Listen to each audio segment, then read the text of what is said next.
so it'd be nice to talk about that journey of growth from 20 to 600 odd and, and what that takes. Yeah, so we started in 2002. They opened, it was Yotam, as you mentioned, Yotam Ottolenghi, Noam, and Sami Tamimi. The three of them, they started Notting Hill Shop in 2002. And I joined them a few months later. By coincidence, I passed by and I started to work there. And then I became friends, and then they made me partners, and then we opened several more shops. So we started, as I mentioned, in Notting Hill. 2002 was a small deli takeaway shop and had a table for about 10 people to sit down. And we had about 20 staff members. And then over the last 22 years, we are now at 10 locations. They all are in London. We have one in Bicester, and we opened just 2 months ago a restaurant with the Mandarin Oriental in Geneva. So yes, starting with 20 people. At one point, we were 11 different nationalities of the 20 people, working together in a very small space. We, the founders, we were all working there, working together, and then we opened, every few years another place. It is challenging when you from a small team where everybody knows each other and everybody feels they're part of it, and then you suddenly have got more people where you have to start to put processes in, procedures in. And this is sometimes difficult because you also don't want to lose the individuality of each location, how they operate, but you still have to make it a little bit clear and have a little bit a common thread through the whole thing. It is important to put this in, and how to get the people buying into it is a challenge. But I think it's by communicating, that they fully understand what we are trying to do, what is also in for them. I mean, growing is also new challenges for them, new opportunities where they can grow. And yes, it's, as I mentioned, communication. And it's also, the fear. I mean, humans always have fears of change.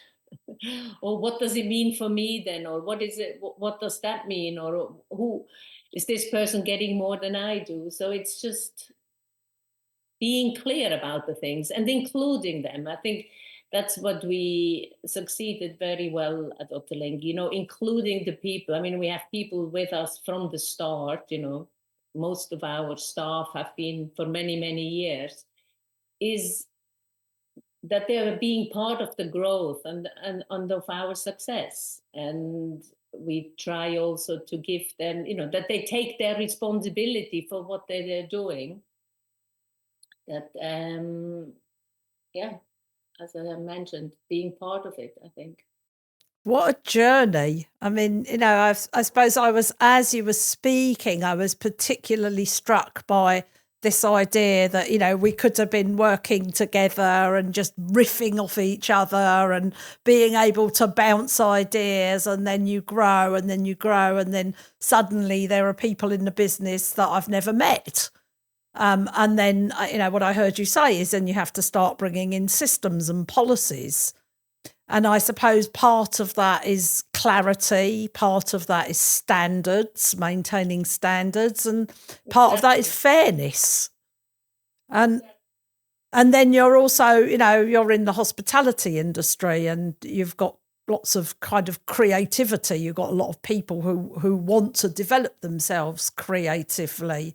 So I suppose my question to you is, when you look back, when there's the outside pressures of, the law, catering industry, health and safety, all sorts of things, those kinds of pressures.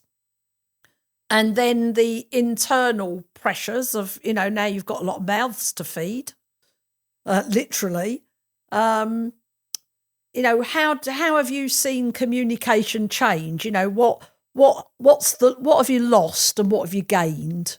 I mean, one thing is, us as the founders, we couldn't be everywhere at any time. So we had to, build, I guess, a hierarchy, and one thing we always try to keep that as lean as possible.